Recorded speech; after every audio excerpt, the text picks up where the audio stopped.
In for reaction today, we have Jim Kearns, Jack Kingston, Rick Gates.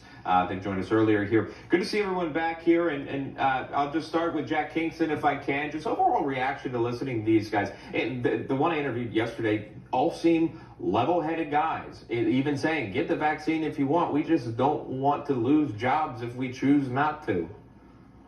You know, it's sad, but it's far more outrageous and scary what is happening in America today. How did big tech get such an upper hand that they can throw out the First Amendment? These big tech companies are no longer platforms. They are activists, and they're doing the bidding for the federal government and centralized planning. And we have got to change the 230 status so that people can sue. And I hope that Jeremy is successful. You know, if you look at how big GoFundMe is, they've raised over $15 billion from over 200 million people internationally.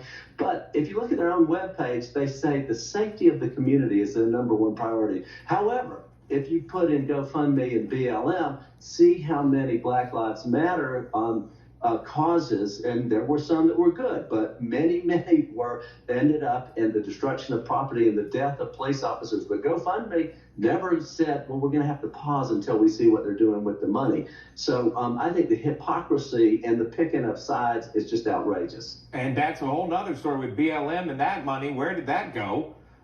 That's a topic for another panel here.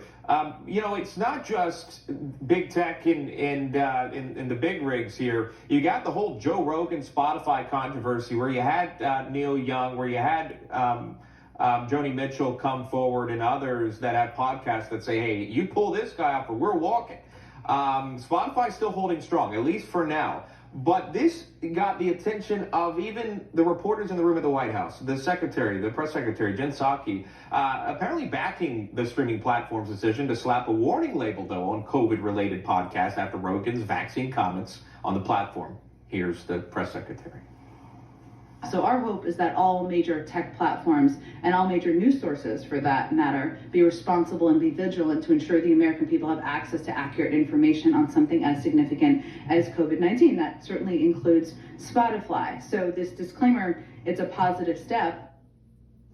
Jen Kearns, did you gather from that she almost supports some sort of censorship?